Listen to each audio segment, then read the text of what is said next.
Performance management is a hot topic in the UK and globally, and we're seeing our clients within their organisations looking at how they can be really clear about their business strategy and look at how they can maximise performance from their employees. Laura, Anthony, do you agree?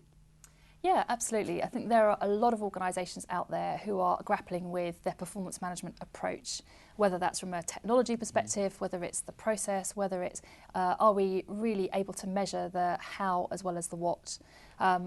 I think where most organisations have had traction is being really clear on the business case. So rather than it being an HR nice to have, being really clear there's external pressure, there's regulatory pressure, there's feedback coming through from an engagement perspective that something around performance management isn't particularly working at the moment. So lots of organisations trying to focus on what isn't working and how can we ultimately drive better business performance. And I understand that there's an increased focus on values and behaviours from employees. Tell me a little bit more about that.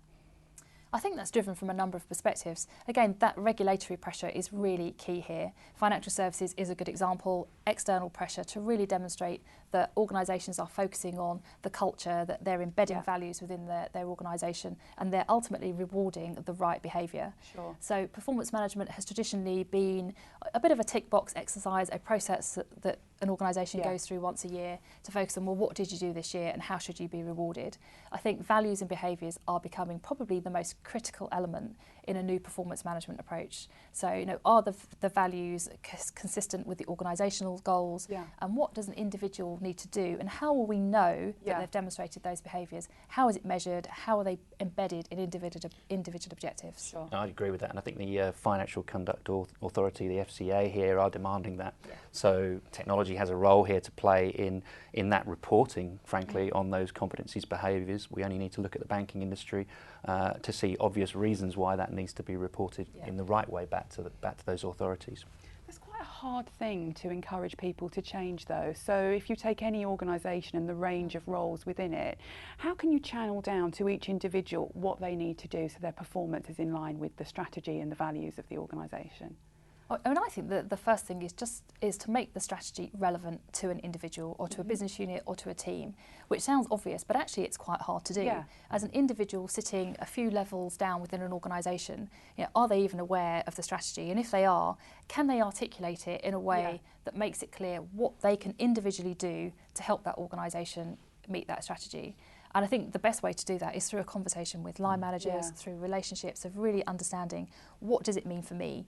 That helps engagement because it gives individuals a sense of purpose.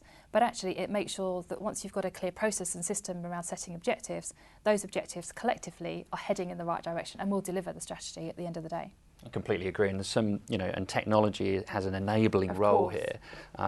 There's some fantastic new technologies that are, you know, deployed in different ways, using the cloud, using software as a service, a new way of deploying that software. So tools like Workday, Oracle Fusion, SuccessFactors provide a good platform, but it comes back to those fundamentals. If you've got a very intuitive, fantastic new performance management system, but you've got line managers that are not enabled to have those conversations, you know, you're not going to get the benefits of that investment. And I've heard people talk about software being a barrier to a really good performance management conversation. You know, I wanted to give the feedback, but the system wouldn't let me in. What's your view on that? Well, I think what's different now with some of the technologies that are available is that they are more intuitive, frankly, and adoption has always been an issue. So many organisations struggle with users and line managers just understanding how to use the system. The more you can simplify that, and frankly, that takes the problem away. So there are some significant changes in that area. Web-based technology is making things easier, more Google-like process to go through. And so who are you seeing doing this well?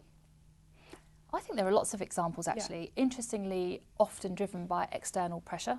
So financial services, a really good example of a sector that has had to embrace performance management and doing it in a different way around documenting and being really clear that they are very serious about changing their values, focusing on behaviour, measuring the how and rewarding the how, as well as the what from an objective setting perspective. So financial services, lots of great examples of really kind of thinking in a very forward-looking way. But other sectors who've got similar regulatory pressures, I mean, oil and gas, energy, utilities, mining, health and safety pressures, any organisation that's needing to change culture, change what people do and how they do it in a relatively short period of time, are starting to look at performance management as a key lever to making some of those changes. So some great examples of some pretty forward-thinking practice. This has been really insightful, thank you. Both of you, is there one thing that you'd like to say about performance management to leave us with before we go?